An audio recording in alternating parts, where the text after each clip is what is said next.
Bienvenue à un autre épisode du Coin des experts. Aujourd'hui, j'ai le plaisir d'avoir avec nous Béatrice Levinson. Béatrice est une naturopathe avec plusieurs spécialisations en micronutrition, en médecine fonctionnelle et avec une longue carrière en cabinet en France et aux États-Unis, où elle s'est aussi formée à la méthode GAPS, le syndrome hétéropsychologique. Depuis 2014, elle est revenue en France et a repris la clientèle de son père, thérapeute, afin de partager ses 16 années d'éducation et de pratique acquises aux États-Unis. Dans cet entretien, nous allons parler de la méthode GAPS et de sa fondatrice, le Dr Campbell McBride, les conditions pour lesquelles elle est recommandée, les principes du régime, les éventuelles contre-indications, et aussi Béatrice va partager des études de cas très intéressantes avec nous, où se former en France et bien sûr le mot de la fin. Pour rappel, tout ce qui est discuté dans cette interview n'a pas pour but de diagnostiquer ou de traiter une condition médicale. Veuillez donc demander l'avis de votre médecin avant de mettre en œuvre tout nouveau traitement. Alors bonjour à tous et à toutes et je suis ravie aujourd'hui d'avoir Béatrice Levinson avec nous, naturopathe et experte de la méthode GAP. Merci beaucoup Béatrice. Merci Rosaria de m'avoir invitée. Vous voyez que c'est super. La méthode GAP, donc GAPS, GAPS, dont on va parler aujourd'hui, c'est quelque chose qui n'est pas encore très, très connu en France, si je peux dire. Et donc, je voudrais savoir, voilà, tu vas nous en parler, je voudrais savoir pourquoi tu t'es intéressée à cette méthode, depuis combien de temps, voilà, les origines un peu de cette méthode. D'accord, oui. Alors oui, GAPS, donc c'est un acronyme, ça veut dire Gut and Psychology Syndrome. Donc en français, ça a été traduit par le syndrome entéropsychologique. Donc le lien entre l'intestin et le cerveau. On en sait quand même beaucoup maintenant, il y a beaucoup de recherches qui se penchent là-dessus. Mais moi, je suis naturopathe depuis longtemps et donc tout ce qui était digestif, comme beaucoup de naturopathes, m'a toujours bien intéressé.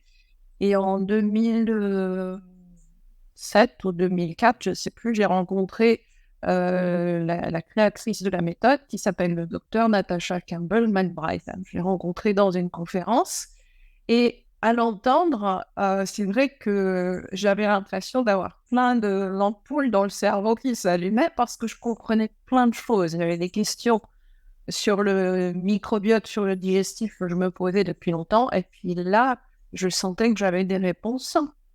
Donc, le docteur Campbell McBride, elle a créé cette méthode pour aider son fils. Elle a eu 2 enfants. Un de ses enfants était autistique.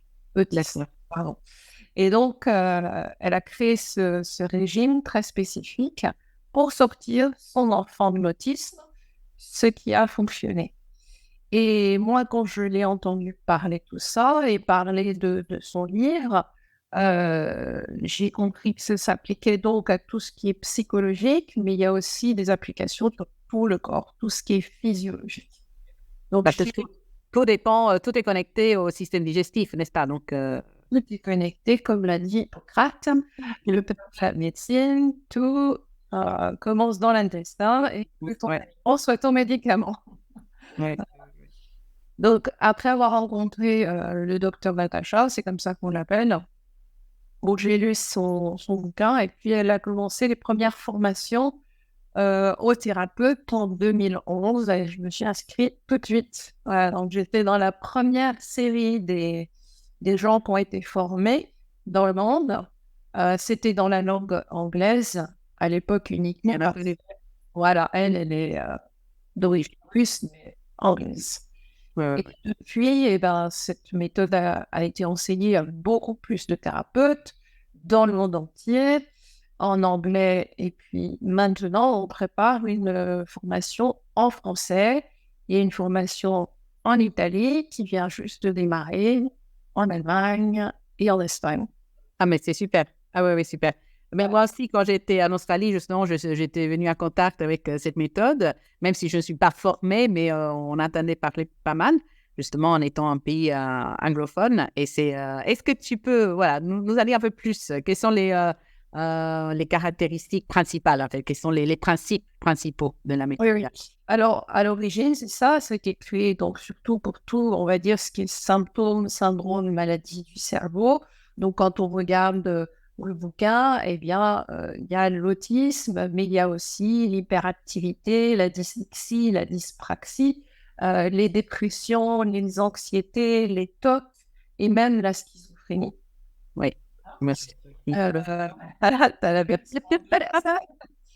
Et maintenant, on a une version qui s'appelle syndrome entérophysiologique, donc sur le reste du corps. Et là, c'est tout ce qui est maladie digestive, en gros, bien sûr, mais aussi maladies auto-immunes, les troubles hormonaux, les allergies, les maladies neurologiques, la fatigue chronique, l'arthrite, enfin, Bon, bref, toutes les conditions dont malheureusement la société moderne souffre aujourd'hui. Donc, c'est pas ça répond. une inflammation, il y a beaucoup de conditions cliniques. C'est pas une panacée, hein, c'est pas du tout ça. Mais en tout cas, comme tu le sais bien toi, puisque tu es naturo et que tu t'occupes du SIBO, à partir du moment où on arrive à améliorer le digestif, on améliore plein de choses. Du haut de la tête jusqu'au bout des doigts de pied. Oui, tout à fait, tout à fait. Alors, le régime GAPS, qui est un régime relativement strict, hein, un peu complexe, hein, on peut le dire. Quelles sont les caractéristiques et quels sont les principes de ce régime en particulier? Voilà. Alors, le principe le plus important, c'est en fait, on va essayer de rééquilibrer la flore intestinale parce qu'on est certain qu'il y a un déséquilibre de cette flore et on va utiliser les aliments. Donc, pour faire simple, les bactéries pathogènes, les levures pathogènes, etc., se nourrissent des sucres. Ça rend beaucoup si beau. Voilà. On enlève tous les sucres et tout ce qui se transforme en sucre. Beaucoup de gens ne réalisent pas sont des sucres, mais les féculents.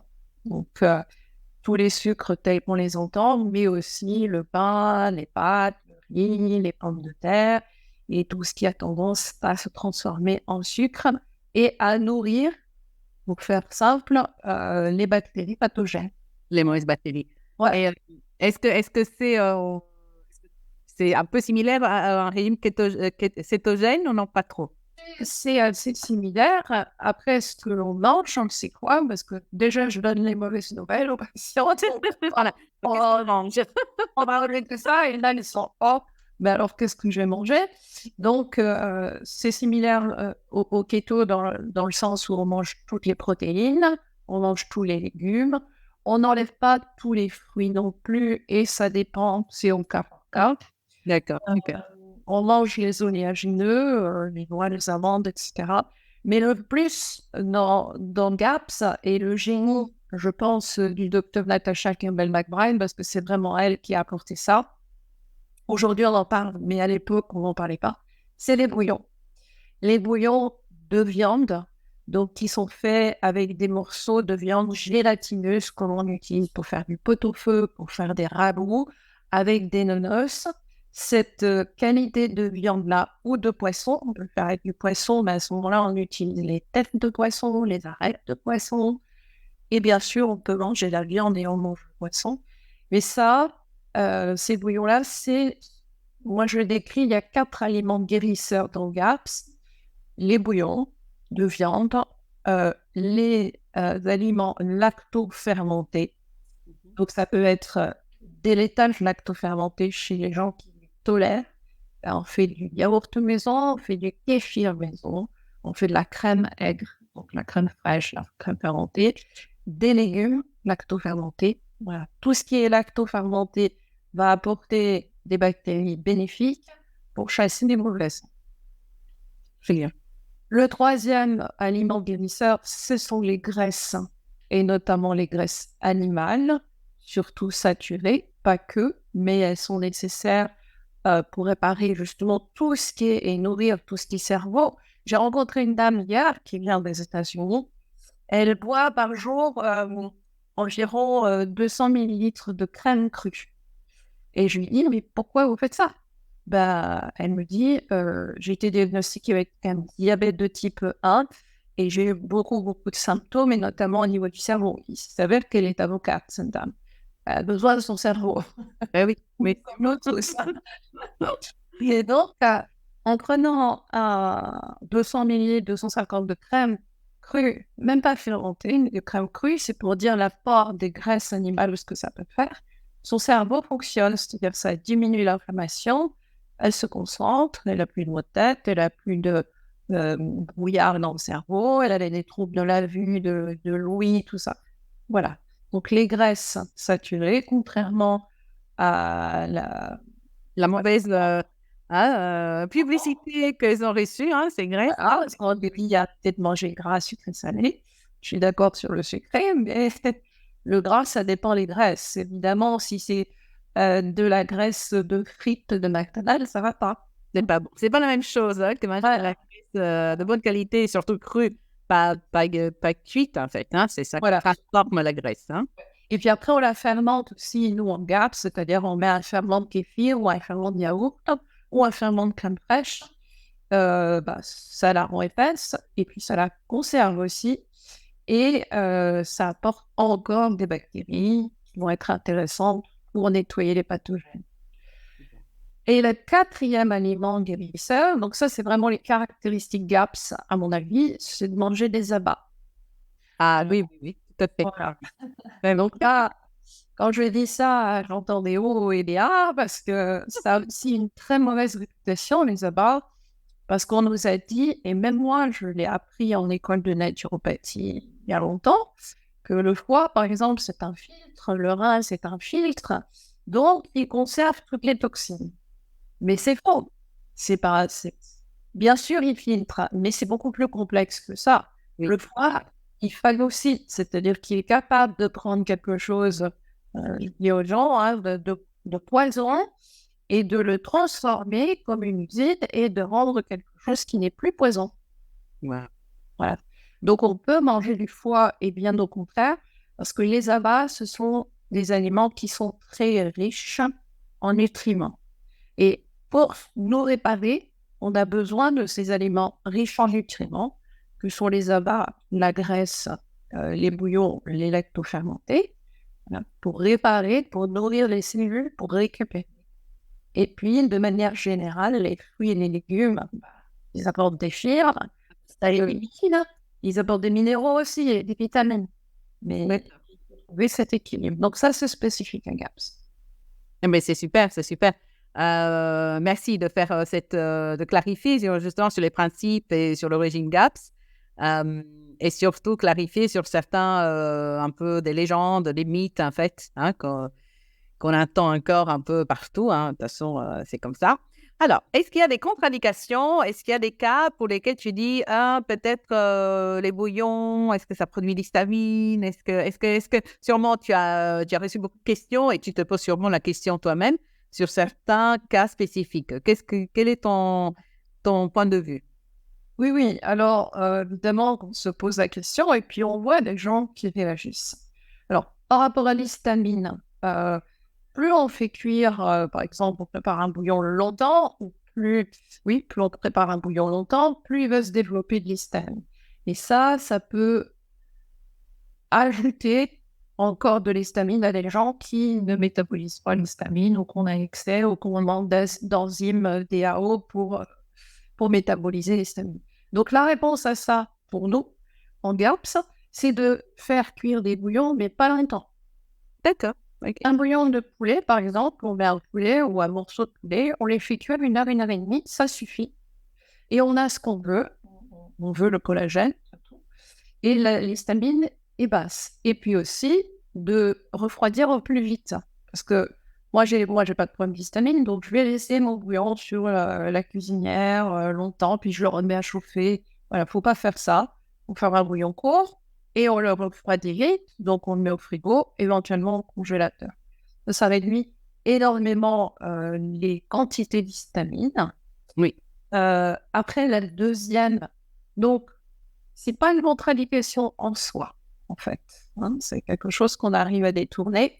Et pour nous aussi en GAPS, s'il y a un problème d'histamine, c'est parce qu'il y a un problème d'immunité, donc de flore intestinale. Donc, on revient au même. Oui. Et aussi la méthylation qui joue un rôle dans l'histamine, dans le processus de détoxification de l'histamine. Et là aussi, on peut se soutenir le corps avec des aliments et des nutriments aussi spécifiques. Voilà. Oui. Et pareil avec les aliments lactofermentés. Donc, est-ce que tout le monde les tolère? Est-ce qu'il y a des cas? Ah non. Voilà. Donc là, les aliments lactofermentés, évidemment. Alors, la règle par rapport aux aliments lactofermentés, c'est un peu le contraire. C'est carrément le contraire. C'est-à-dire que si on fait une fermentation rapide, il y a beaucoup d'histamine. Si on fait une fermentation lente, il y a moins d'histamine. Donc, on va recommander des fermentations lentes à la comment ça s'appelle, à l'ancienne. C'est-à-dire qu'on ne met rien d'autre que du légume, de l'eau, du sel. Voilà. 3 semaines. Et même pour les gens qui sont sensibles à l'histamine, je leur dis, vous faites pendant 3 semaines, vous laissez dans la cuisine, puis après vous mettez dans un endroit frais, vous l'oubliez. Vous l'oubliez 6 mois. En fait, plus la fermentation est longue, moins il y a d'histamine. À la fin, il n'y en a plus. Ah, mais c'est super. Ça, c'est une très bonne idée. Oui. Et, mais ça, c'est super. Est-ce qu'il y a d'autres choses au niveau du régime? Est-ce que tout le monde réagit assez bien? Oh, c'est un régime de détoxification. D'accord. Okay. Donc, on peut avoir... Alors, évidemment, quand on est praticien GAPS, comme toi, avec le SIBO, on a des gens qui sont sensibles. Voilà. Ce n'est pas des gens qui... Très souvent, on a des gens sensibles qui... Par définition, surtout les enfants, j'imagine que tu vois beaucoup d'enfants sur le spectre de l'autisme, c'est des enfants sensibles, et voire des adultes sensibles. Voilà. Donc, il faut aller tout doucement. Et par exemple, la lactofermentation, on introduit, mais parfois, je ne mens pas, un goutte par goutte. Oui, d'accord. Okay. C'est-à-dire qu'on a toujours tendance à vouloir aller trop vite et dire, voilà, moi, je mange en gros 2 cuillères à soupe de légumes lactofermentés par repas, et ça va très bien. Mais on commence pas comme ça. Non, on commence pas comme ça. Voilà. On commence avec une petite cuillère, alors des gens, on va dire, avec des soucis moyens, peut-être une cuillère à café par jour, mais à l'enfant très sensible, ça va être un quart de cuillère à café ou ça va être juste un tout petit peu de jus, même mélangé dans l'eau. Donc, une règle vraiment importante, c'est de commencer très doucement, d'observer les réactions. Et il peut y avoir, même avec un tout petit peu, comme quand on donne un probiotique, des réactions de détoxification qui peuvent être diverses et variées. De la tête aux pieds. Oui, bien sûr. Après, le corps va s'habituer. Donc, comme tu disais, si on commence à toute petite dose, c'est pareil avec les prébiotiques. Aujourd'hui, on parle beaucoup de prébiotiques. Et c'est vrai, il faut commencer tout doucement pour permettre au corps et au microbiote de s'y habituer, de s'acclimatiser. C'est super. Est-ce que... qu'est-ce que je voudrais savoir? Peut-être, est-ce que tu voudrais partager une de tes success stories, un de tes, disons, succès ou améliorations assez intéressantes que tu vois, bien sûr, j'imagine que tu en vois beaucoup grâce à cette méthode? Oui, bien sûr. Il y a un cas qui a toujours, qui reste, qui est facile pour moi à mémoriser parce que c'est une maman qui est venue me voir avec des jumeaux. Ils avaient 3 ans. Et la petite fille avait un problème de jambes moteur. Il y avait un problème de développement moteur.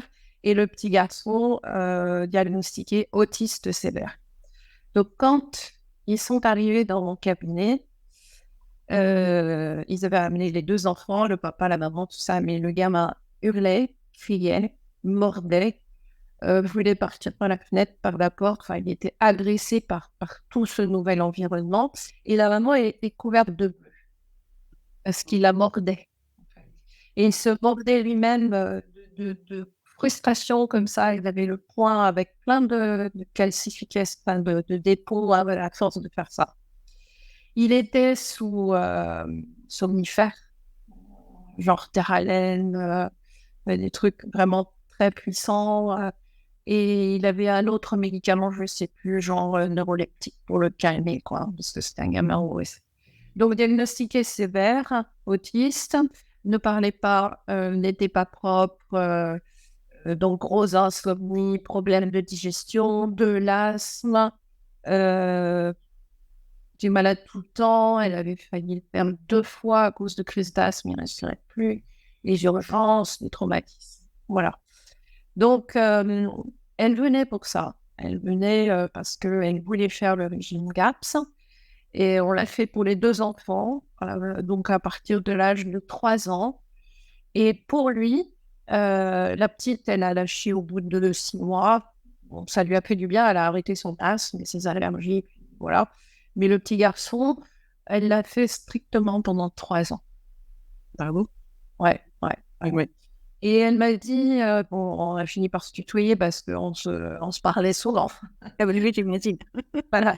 Elle m'a dit, tu sais, c'est dur, c'est vrai, c'est dur de mettre en place un tel régime et de s'y tenir, mais c'est quand même moins dur que d'avoir un enfant qui est ingérable. Ingérable. Mais- Et donc, au jour d'aujourd'hui, ces enfants ont 11 ans. Il a été rediagnostiqué, il n'est plus sévère, mais il est modéré. Il est rentré à l'école. Bon, ils ont eu la chance aussi de le mettre dans une école Montessori et ça lui a bien convenu. Mais au jour d'aujourd'hui, il parle, il s'habille, il fait du vélo et il s'intéresse à tout. Il va dans les musées. Je me souviens des vidéos qu'elle m'envoyait en disant bah, regarde, il s'intéresse à tout ce qu'on lui montre. Il a appris à lire. J'ai le chef de poule, là. Ah oui. Ah, bah, moi aussi, tu vois, rien qu'en parlant, j'en ai la chair de poule parce qu'elle me dit en fait, j'avais vraiment pensé que c'est un enfant qui devrait vivre en institution. Ben oui. Et au jour d'aujourd'hui, elle me dit, mais non, et je Les pense pas oui. qu'il peut être autonome à un moment donné. Oui. Ouais. Ah, mais c'est super, c'est super. Bravo. Et Béatrice, tu te souviens, au bout de combien de temps cet enfant a commencé à se calmer, à donner des signes d'amélioration dans son comportement? Alors ça, je m'en souviens très bien aussi parce que le papa ne croyait pas du tout à ce qu'on faisait. Il a laissé faire sa femme, mais c'est quelqu'un qui travaille beaucoup, qui est très intellectuel. Alors, il est ingénieur, mais en astrophysique. D'accord. Et je les avais invités à venir au congrès de l'autisme qu'on a eu, je crois que c'était en janvier 2016, qui était vraiment où il y avait Natasha Campbell-McBride, mais beaucoup d'autres spécialistes. Et là, je l'ai rencontré et il m'a dit, écoutez, je ne peux pas me l'expliquer, mais en tout cas, je peux vous dire une chose, c'est qu'au bout de 15 jours de régime, mon fils s'est calmé. Il s'est calmé, il n'était pas aussi hyper et s'est mis à dormir. Voilà. Donc, en 15 jours de temps, on a vu un résultat, mais incroyable. C'est rien, c'est rien. Non, c'est rien. Donc, après, évidemment qu'il a fallu du temps pour que les choses s'améliorent, qu'il commence à communiquer, etc. Mais le calmer, oui, au bout de 15 jours. Ça, c'est incroyable. Bravo, en tout cas, parce que ça, c'est vraiment une histoire qui réchauffe le cœur et surtout les têtes aussi, parce qu'en fait, il y a encore beaucoup de gens, surtout en France, qui pensent que l'autisme, c'est une maladie psychiatrique, et donc on ne peut pas la soigner. Et aussi, aujourd'hui, cet enfant, est-ce qu'il suit toujours le régime ou tu penses qu'il est... non, il est... Non, alors, c'est une famille qui mange bien. Tu vois, on ne fait pas tous ces efforts pour revenir à manger n'importe quoi. C'est pas n'importe quoi avant, mais bon, il pouvait avoir des céréales pour le petit déjeuner et puis du Nutella peut-être. Une rotation normale en France, comme dans le reste du monde. Ah, il n'en a plus. Oui. Mais au bout de 3 ans, on a senti, elle et moi, qu'on pouvait lâcher du laxte. Et donc, on réintroduit, et c'est expliqué dans le livre de Natacha aussi, il y a le après-GAPS. Donc, on réintroduit les aliments petit à petit, encore une fois, en commençant par exemple par des petites patates, des pommes de terre nouvelles, parce qu'il y a moins d'amidon, donc moins de sucre. Et puis on observe, donc elle lui fait des frites, ça se passe très bien. Et puis après, on a fait du sarrasin, par exemple une crêpe bretonne, du sarrasin. Oui, d'accord. Donc, il y a certains aliments qui sont réintroduits petit à petit, si la personne va mieux, bien sûr. C'est le praticien qui va... Et puis ça reste individuel. Là. Pas lui, mais il y a un autre enfant. Elle lui dit si elle mange du riz, ça va plus. Ah oui, voilà. Et donc, c'est intéressant parce que justement, après avoir fait la méthode GAPS pendant quelques temps, surtout les mamans qui font souvent, qui préparent à manger, se rendent compte tout de suite s'il y a une réaction, s'il y a quelque chose qui cause la réaction. Donc, ça, c'est vraiment super intéressant. Et, ben, bravo encore pour partager ça. Je pense que ça va intéresser, ça va parler à beaucoup de gens. Parce que, par exemple, l'autisme, tu as des chiffres à propos de l'autisme en France? On sait à peu près combien de personnes, combien d'enfants? Alors, Ils ne sont pas tous diagnostiqués, je pense. C'est difficile d'avoir un diagnostic. non, alors bon, je fais ces recherches-là quand je donne des conférences et Oui. je update mes data, quoi, mes chiffres. Aux États-Unis, c'était 1 sur 35 Oui. sur le spectre. Évidemment, le spectre est large. Oui, oui, oui, oui. Il y a tout ça. Et en France, c'est quand même 1 sur 60, 70. Que l'on sache. C'est beaucoup, hein? C'est beaucoup. C'est beaucoup, c'est beaucoup, c'est beaucoup. Bien sûr. Les gens dans les écoles, dans les petites classes, par exemple, il y a maintenant 1 ou 2 enfants qui a besoin d'une AVS. Voilà. Ouais. Moi, en grandissant, il n'y avait pas. Bon, Ça augmente. Ça augmente. Et Ouais. peut-être qu'on va parler une autre fois des causes, peut-être, qui sont multiples, qui augmentent de plus en plus. Et aussi, une autre question que j'avais pour toi, Béatrice. Donc, quand tu proposes le régime, dans la méthode avec le régime GAPS, est-ce que tu recommandes aussi des compléments? Est-ce que ces enfants prennent aussi, à part le régime, quelques compléments pour aider aussi ou non? Pas tout de suite. Si, alors, moi, j'aime bien commencer juste par le régime et voir ce qui se passe D'accord. dans quelques semaines, voire quelques mois. De compléments de base, oui, il y en a 2 en gros qui sont l'huile de foie de morue, dont je suis une grande fan parce que Oui, oui, oui, moi aussi. J'aime bien. voilà, l'apport en vitamines liposolubles est essentiel.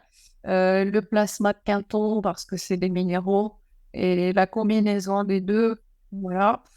Si d'emblée on sait qu'il y a des problèmes importants de méthylation de la B12 ou de l'acide, il faut la, voilà. Mais après j'attends. Et puis après, je fais des traitements, donc je leur dis, un GAP, c'est 70% du boulot. Et après, je fais ça des satellites. On peut travailler sur les métaux lourds, on peut travailler sur des infections spécifiques bactériennes, virales, fongiques, parasitaires. On peut travailler, si on a besoin, sur tous les adultes, sur le système hormonal, sur les surrénales, sur la thyroïde, Bien sûr. en fonction. D'accord. Mais bon, bien sûr, bien sûr. Oui, oui, oui. Alors, est-ce que tu voudrais nous parler un peu plus de cette formation qui sera bientôt disponible en France, dans les pays francophones, en fait, pour se former, pour tous les praticiens qui souhaitent se former justement dans cette méthode. Est-ce que tu peux nous en dire un peu plus? Voilà, donc ça, c'est la grande nouvelle. Enfin, pour nous, c'est une grande nouvelle parce que, bon, voilà, en gros, ça fait 11 ans maintenant que je fais GAPS, mais il y avait très, très peu, comme tu l'as dit au début, il y a peu de personnes qui sont au courant en France. Et on avait vraiment envie d'étendre la connaissance. Donc, on ouvre une formation GAPS en ligne. C'est officiel maintenant, la date de démarrage, c'est le 1er avril. Super, bravo. On va ouvrir les candidatures et les formations là, fin octobre. Voilà. Donc, dès fin octobre, les praticiens, c'est une formation pour les praticiens. En anglais, oui, on a une formation praticien, puis on a une formation coach pour les papas et les mamans ou les gens qui veulent savoir plus, veulent accompagner le côté pratique. Oui, oui. J'imagine que c'est très important, c'est bien Voilà. d'avoir dit ça. Oui, oui. On l'a pas pour le moment. D'accord. On a d'abord targeté les praticiens. Donc les naturopathes, pour moi, c'est la profession idéale par rapport à ça, puisque en tant que naturopathe, on s'intéresse au digestif, au microbiote. Absolument, absolument. Mais bien sûr, ça peut être Oui. médecin, infirmière, ça peut être nutritionniste. Il faut avoir une base de connaissances quand même en nutrition, en physiologie, en pathologie, pour Oui. pouvoir prétendre à l'inscription. Et donc, on a un site sur lequel vous pouvez aller voir la formation en français et envoyer une candidature. Super. Donc, on va mentionner tout ça dans les commentaires, bien sûr. Euh, et est-ce que tu voudrais terminer cette interview avec un mot pour conclure sur la méthode, sur les bienfaits, sur les Oui, applications, sur voilà, ce que tu veux. Voilà, je te laisse tu sais, passer pour la fin. voilà. C'est, en fait, je dis souvent, mais parce que c'est comme ça que je le vis et comme ça que je le pense. Euh, Dans les écoles de naturopathie, on nous apprend plein de choses qui sont très, très intéressantes et surtout des méthodes avec phytothérapie, aromathérapie, ça peut être réflexologie, ridologie, etc. On nous apprend la nutrition aussi, mais plus j'ai pratiqué, plus je pratique, plus je me rends compte que c'est la nourriture qui est vraiment notre médicament. Donc, j'y donne encore plus d'importance aujourd'hui, surtout avec cette méthode GAPS et en voyant les résultats que ça donne. C'est d'abord l'alimentation et après, comme je l'ai dit, quelques satellites, quelques restes. Mais vraiment, et même moi, parfois, je me surprends parce que je me dis, ah mais oui, mais c'est ça, quoi, c'est l'aliment qui guérit. Oui. Ouais. Et après, on a oublié, hein, je pense qu'on oublie malheureusement souvent, effectivement, l'importance de l'alimentation dans notre vie. Hein, Oui, oui. la base, c'est la base. C'est vraiment basique, ça paraît trop simple pour être vrai. Ben oui. Après, on s'éloigne tellement d'une façon naturelle de se nourrir, de s'alimenter, que parfois, voilà, il faut se le rappeler. En fait. Donc, merci pour ce message et surtout merci pour tout ce que tu fais pour ces enfants et ces adultes. J'imagine que tu as aussi beaucoup d'adultes parce que c'est vraiment magnifique et c'est important, surtout dans un pays comme la France et dans les pays francophones où encore on n'en parle pas assez. On n'en parle pas assez, il y a encore beaucoup de tabous et c'est même difficile de le dire ouvertement. Hein. Le congrès auquel je vais assister, ils avaient appelé ça sortir de l'autisme parce qu'on n'a pas le droit de dire guérir, quoi.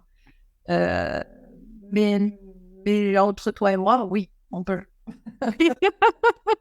Eh bien oui, oui. Et tu as été bien sûr le témoin direct de beaucoup de transformations presque miraculeuses. Donc bravo à toi. En tout cas, un grand merci Béatrice pour être avec nous aujourd'hui et pour partager tout ça. Et aussi, j'espère que beaucoup de praticiens vont se former dans cette méthode GAPS qui est vraiment une méthode incroyablement efficace et super. Et je te dis peut-être à bientôt pour une autre vidéo. On va trouver sûrement d'autres sujets de conversation. Ouais, on pourrait parler des heures et des heures sur ce sujet. Oui, tout à fait. Avec grand plaisir. Merci à toi, Rosaria, de m'avoir invité. Et puis, je suis là si les gens ont des questions, bien sûr. Oui. Ils pourront laisser des questions dans la vidéo qu'on va publier sur YouTube et sur d'autres réseaux. Et bien sûr, te contacter directement sur tes réseaux à toi. Ouais. À bientôt, Béatrice. Merci. À bientôt. Merci. Au revoir.